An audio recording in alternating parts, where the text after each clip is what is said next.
I grew up in Barrio Logan, which was a great place for culture. That's how I learned about culture. The first culture I learned was Mexican culture, so that was pretty incredible, uh, especially for an African American that is really so far away from home and our own culture. So the Mexican culture is very close to our own culture. We both eat rice and beans, corn, which is our staple. One thing I love about the Mexican people is family. And I long for that family feeling because my parents were torn away with alcohol.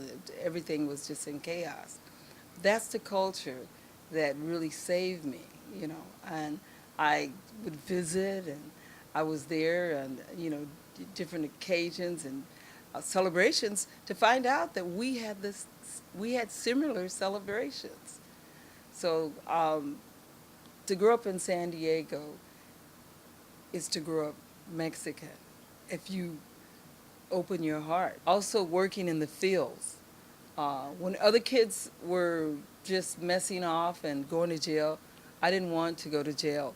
I didn't want to get in trouble, and I didn't by hanging out with my Mexican families too. I went to the fields and I worked. So I started fighting for the rights of, probably your aunties and probably your grandmas. And if you work the fields, those are long hours. And strawberry picking is the hardest because it's stoop labor. You have to keep going down the aisle stooping. So I realized that they hadn't gotten checks in weeks.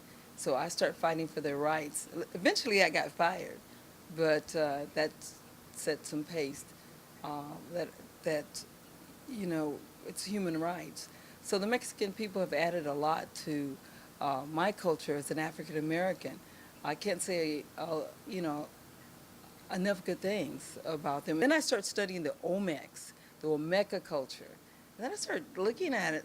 These lips are black and they have braids. I don't understand what the Olmecs are. What was the Olmecas?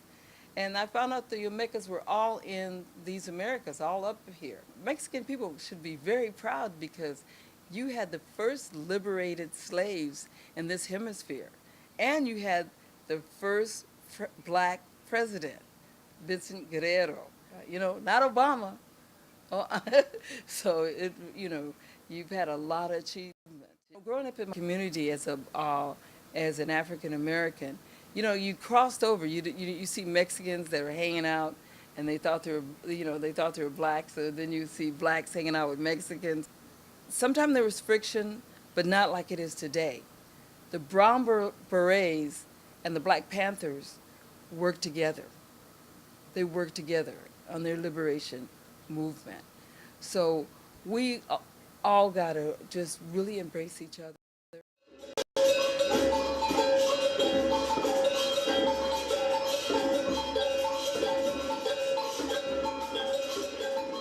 I learned that there's black people in Mexico, and that's real life. There's a black president there and everything. I didn't know that.